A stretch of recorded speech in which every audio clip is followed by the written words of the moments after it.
구약성경의 소선지서 중에서 요엘서입니다. 좀 찾기가 쉽지 않을 텐데 아모스 앞에 요엘 2장 12절부터 14절까지 구약성경 1271쪽 요엘 2장 12절부터 14절까지 못 찾으신 분은 앞에 자막을 참고하시고 제가 봉독해 올리겠습니다. 여호와의 말씀에 너희는 이제라도 금식하고 울며 애통하고 마음을 다하여 내게로 돌아오라 하셨나니 너희는 옷을 찢지 말고 마음을 찢고 너희 하나님 여호와께로 돌아올지어다. 그는 은혜로우시며 자비로우시며 노하기를 더디하시며 인애가 크시사 뜻을 돌이켜 재앙을 내리지 아니하시나니 주께서 혹시 마음과 뜻을 돌이키시고 그 뒤에 복을 내리사 너희 하나님 여호와께 소제와 전제를 드리게 하지 아니하실는지 누가 알겠느냐. 아멘. 2월의 마지막 날이 하나님을 예배하는 날로 이렇게 마칠 수 있는 것이 하나님의 놀라운 축복인 줄 믿습니다. 하나님께서 이 2월 한 달 동안도 지켜주셨고 또 우리 가정들 삶의 자리에 은혜로 가득하게 채워주심을 감사하면서 우리 앞뒤 좌우로 인사합니다. 사랑합니다. 축복합니다. 오늘 본문을 쓴 요엘 선지자가 활동하던 시기는 주전 약 한 830년경 이렇게 보고 있습니다. 요시야 왕, 그렇게 요시야 왕이 두 사람이 있어요. 남유다에서 다 통치를 하신 요시야 왕이 있고 북이스라엘에도 또 요시야 왕이 같은 이름이지만 동명이인입니다. 오늘 이 요엘 선지자가 활동하던 시기는 남유다의 요시야 왕이 활동하던 시기. 남유다의 요시야 왕은 7살 때 왕이 되었어요. 7살 때 왕이 되어서 37년인가 아마 그 40년 가까이 나라를 통치하면서 전쟁 중에 이제 돌아가셨는데, 이 요시야 왕은 하나님이 정직하다 이렇게 좀 칭해주는 그런 하나님 앞에서 정직한 왕이었고, 어린 나이에 왕이 되었지만 나라가 우상을 섬기면서도 하나님을 믿고 나가는 이런 가운데서 당시의 성전인 성전이 태락이 되어져 있었는데 그것을 아무도 수리하지 않고 자기까지 왔어요. 이런 것을 이제 요시야 왕이 그것을 저 성전이 좀 허물어진 곳을 고쳐야 되겠다 이런 마음을 가지고 당시에 성전에 이제 그 예물 드린 것이 있거든요. 그것을 가지고 고쳐라 대제사장에게 이제 명령을 하고 고쳐가는 과정에서 우리가 잘 아는 것처럼 율법책을 이제 발견하게 되고 그 율법책을 백성들에게 읽음으로써 그 나라의 이제 신앙적인 신앙을 회복시키는 이 역사를 이루었던 분이 바로 요시야 왕입니다. 이런 역사적인 배경 속에서 오늘 우리 요엘 선지자가 하는 말씀은 역사적인 배경은 그런데 하나님이 보실 때에는 다 하나님을 떠난 것 같은, 물론 요시야 왕이 하나님이 보실 때 정직했고 또 하나님을 사랑하는 마음을 가지고 그 성전이 허물어진 곳을 고치려고 마음을 썼고 이런 것은 있지만 전체적인 이 백성들의 마음은 우상으로 향해 있었고 하나님을 떠난 이런 삶이었던 것을 우리가 볼 수가 있습니다. 이런 시대적인 상황 속에서 오늘 요시야 왕이 이제 그 나라를 이끌어가는 가운데 다른 것은 다 잘 했어야 했는데 이 성경에 보면 그럽니다. 산당을 폐하지 않았다. 이 산당을 폐하지 않은 것 때문에 백성들이 자꾸만 이 우상을 이제 향하게 되어지고 이런 일이 있었다 하는 것을 이제 우리가 말씀을 통해서 알 수가 있습니다. 요엘 선지자가 이렇게 하나님의 말씀을 선포하게 된 배경이 이제 이런 것을 우리가 생각하면서 오늘 요엘 선지자를 통해서 하나님이 주시는 이 말씀이 곧 그들을 찾고 계시는 하나님이심을 보게 하여 주시는 그런 말씀인 것을 알 수가 있지요. 오늘 본문이 12절에서 그럽니다. 여호와의 말씀에 너희는 이제라도 금식하고 울며 애통하고 마음을 다하여 내게로 돌아오라. 이 말씀 한 구절만 보아도 그 사랑하는 그 택한 백성들이 하나님을 찾지 아니하고 하나님께로 나오지 아니하고 모두가 그 마음이 떠나 있었다 하는 것을 알 수가 있습니다. 오늘 이렇게 본문을 가지고 마음을 찢지 말고 그 옷을 찢지 말고 마음을 찢고 여호와께로 돌아가야 할 우리의 이 믿음을 한번 다시 세워가면서 오늘 요엘 선지자가 하나님의 말씀으로 저들을 참 깨우쳐가는 이 말씀이 저들 마음의 아픔으로 와서 다가와야 될 텐데 참 그러지 못하였던 우린 역사를 보면 그렇지 못하였잖아요. 이런 것을 보면서 참 안타깝다 하는 생각을 하지 아니할 수가 없습니다. 과거 구약시대에 백성들이 잘못을 회개하는 모습이 세 가지로 이렇게 나타나지요. 처음에는 옷을 찢고 그 다음에는 뭘 합니까? 굵은 베옷을 입고 그 다음에는 그러니까 그 집결을 태운 이 제에 앉아서 티끌을 날리면서 자신들의 잘못을 하나님 앞에 통회하는 이것이 이제 회개하는 모습이에요. 오늘 여기서 옷을 찢지 말고 하는 말도 역시 마찬가지입니다. 이것은 회개하는 마음인데 회개하는 모습이 아니겠습니까? 그런데 그런 말씀을 보면은 이스라엘 백성들이 외형적으로는 회개를 하고 있다는 거예요. 외형적으로는 하나님 앞에 제사도 지내고 또 잘못한 게 있으면 또 회개도 하고 뭐 하는데 무엇이 문제입니까? 바로 마음으로 하지 않는다. 살아가는 모습을 보면은 성도인데 그 마음 속에는 정말 하나님을 의지하지 않는 이런 모습으로 살아가고 있는 성도를 오늘 우리 이 시대에 꾸짖는 말씀이 아닐까 이렇게 한번 생각을 해볼 수가 있습니다. 그렇습니다. 우리가 하나님을 의지하면서 믿음으로 가는 걸음 속에서 하나님이 찾는 것이 무엇이냐, 하나님 무엇을 기뻐하시느냐, 우리 눈에 안 보이는 하나님이기 때문에 좀 참 멀다 싶은 이런 생각이 있겠지만은 우리가 이제 부모님이 대부분은 이제 여의였고 또 계시는 분도 있지만 이 부모님을 우리가 참 효도를 할 때 물론 요즘 뭐니 해도 머니가 최고라고 돈을 들이면 좋아하시지만 사실은 그 부모의 마음이 돈으로 전부 다 참 우리 아들 그지 않는단 말이에요. 돈을 많이 들여도 그 아들의 가정이 평안치 않으면 그 아들을 돈으로 인해서 그 평안함이 묻어지는 게 아니라 돈은 강구도 없고 그 아들의 평안만 늘 기도 제목이 될 수 있잖아요.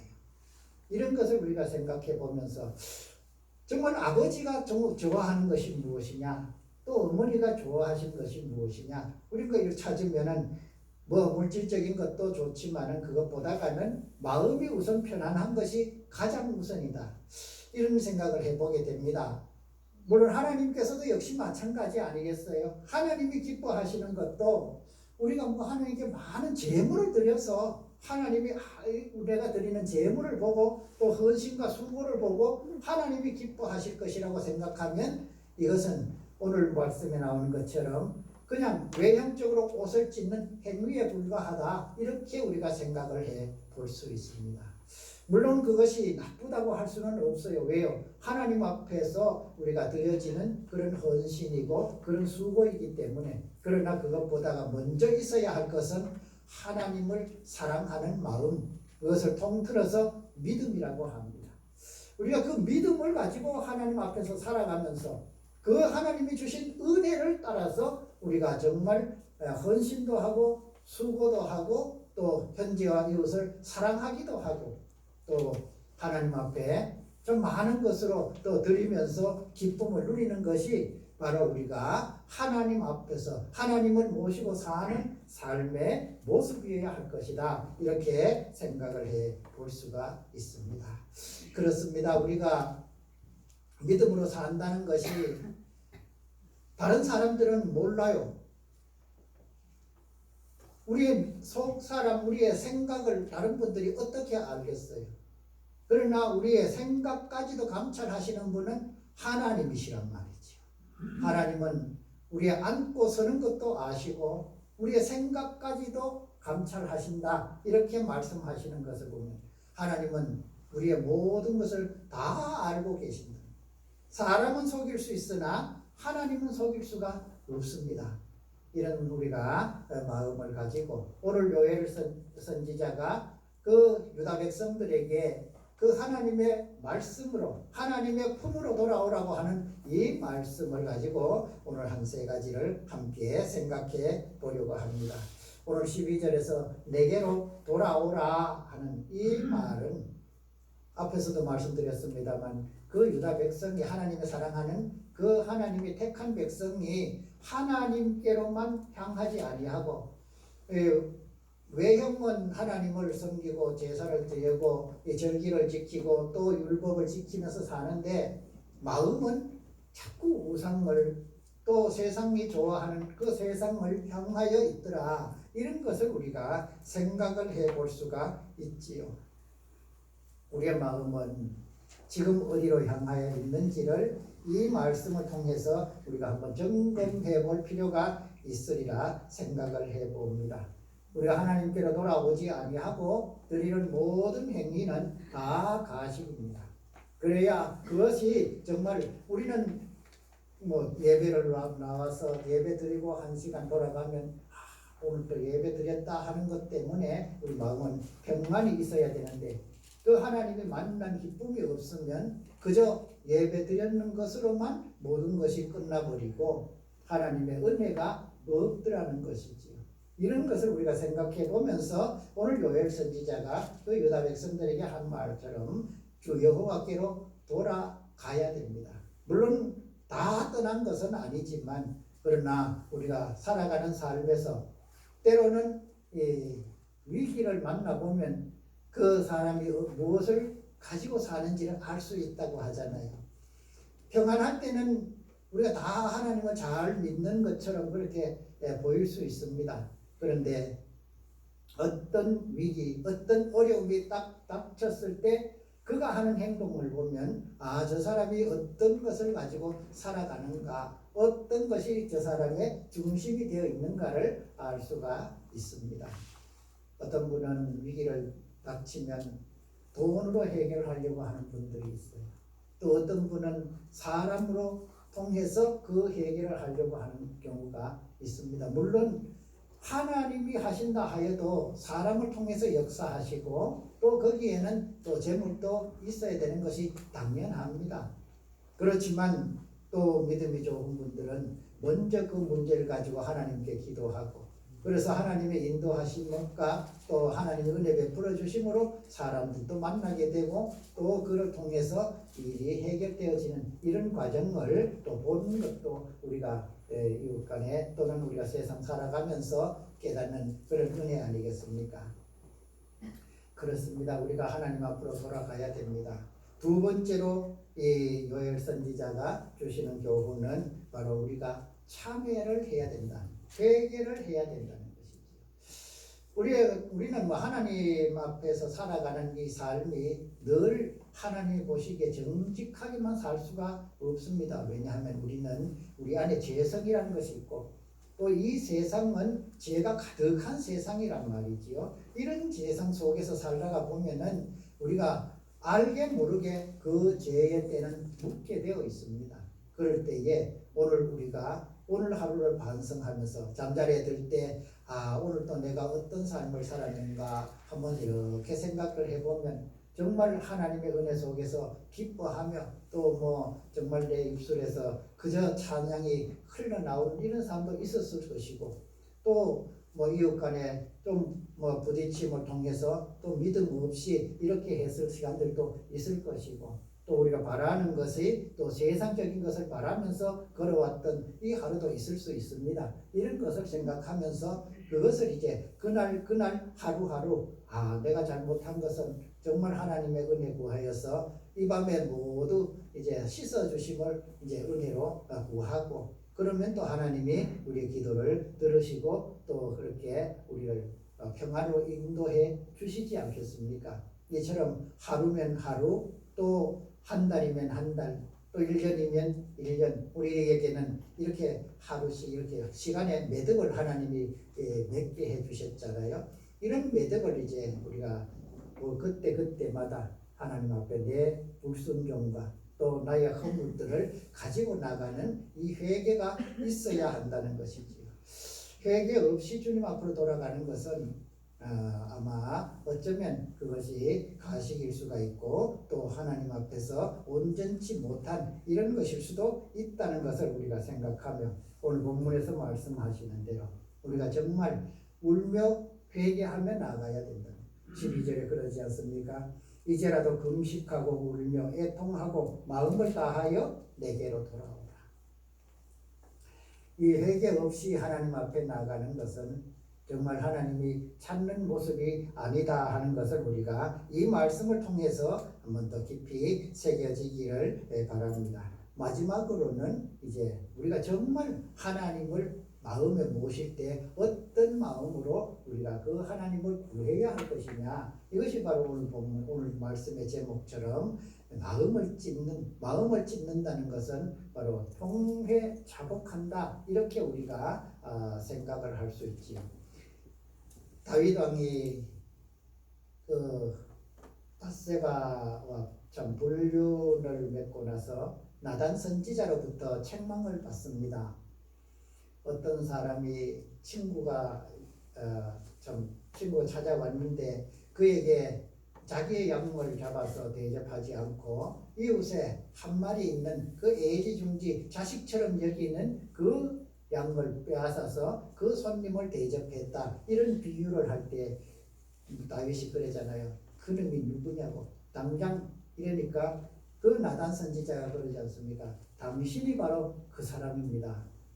이제 그럴 때 다윗은 그날 밤에 집에 가가지고 침상을 띄우면 시편에 보면 그런 말씀이 있지 않아요? 침상을 띄우면 어떻게 눈물로 그 침상이 뜨겠습니까만 그만큼 통회하며 자복하고 자신의 잘못을 회개했다, 이것을 이제 시적인 표현이지요. 그렇습니다. 우리가 하나님 앞에 정말 생각해보니 그 실수했구나, 잘못했습니다, 하나님 용서해 주이소, 이것 가지고는 안 돼요. 회개가 무엇입니까? 회개는 내가 그 잘못을 깨달았으면 다시는 그 잘못을 반복하지 않도록 하는 그것이 바로 회개란 말이죠. 그러기 위해서는 우리는 그냥 뭐 한마디 지나가는 말로 내가 잘못했어요. 우리 사람들 간에는 뭐 참 친구 간에 뭐 그런 수 있잖아요. 그러면 미안하다 이 사람아, 내가 뭐 참 일부러 그런 게 아니고 어쩌다 보니 그래 됐는데요, 이해하게, 이러면 이해가 돼요. 그런데 하나님께는 미안합니다 한마디 가지고는 안 됩니다. 하나님 왜요? 우리가 또 그런 죄를 반복할 줄을 하나님 다 알고 계시거든요. 우리 마음이 어떤가를 이미 하나님은 다 알고 계시고, 그럴 때에 여기에서 마음을 찢는다 하는 말은 다시는 그런 죄를 안 짓겠다는 아주 굳은 결심을 하는 그 행위, 그 마음을 의미하는 것입니다. 우리가 이렇게 하나님 앞에 회개로 나가면 모든 문제는 하나님이 해결해 주실 줄 믿습니다. 하나님은 우리를 사랑하시는 하나님, 우리가 잘못을 고한다고 해서 그 잘못 가지고 꾸짖으시고 야단치고 그래서 우리가 하나님의 은혜에 밖으로 벗어나는 이걸 원하시는 하나님이 아니라고. 하나님은 내가 어떤 죄를 짓고 사는지를 너가 먼저 깨달아야 돼.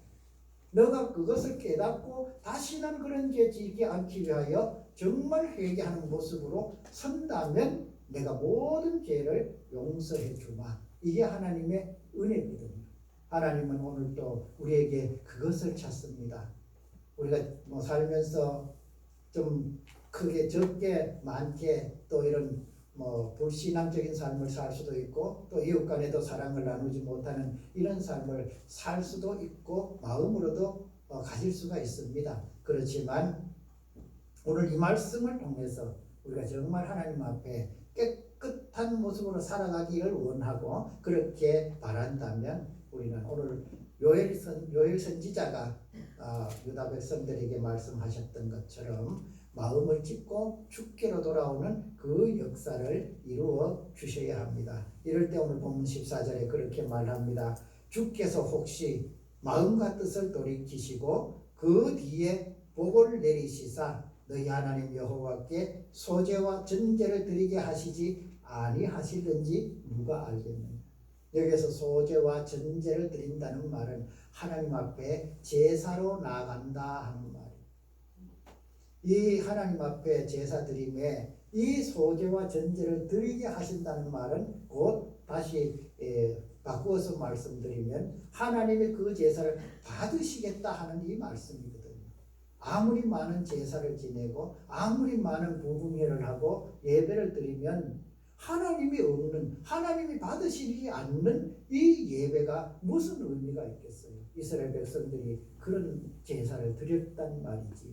그럴 때 정말 마음을 찢고 정말 회개하는 마음으로 돌이켜서 하나님 앞에 나오면 그들이 드리는 제사를 하나님이 받아주시겠다. 이 약속의 말씀이 오늘 우리에게 하나님의 은혜로 채워져서 우리의 삶이 늘 하나님의 은혜 속에서 기뻐하고 또 하나님이 기쁘게 받으시는 우리 삶이 곧 예배가 되는 이런 삶이 되기를 축복합니다. 기도하겠습니다. 은혜가 풍성하신 하나님, 옷을 찢고 굵은 베옷을 입고 죄 위에 앉아서 티끌을 날리며 그 회개했던 이스라엘 백성들, 저들을 용서하여 주시고 은혜 베풀어 주셨던 하나님의 은혜를 생각하면서 오늘도 우리의 허물들을 가지고 이들이 회개했던 그 모습으로 우리가 회개하기를 원합니다. 우리의 마음을 붙들어 주시고 우리 마음에 하나님의 은혜로 가득하게 채워 주시옵소서.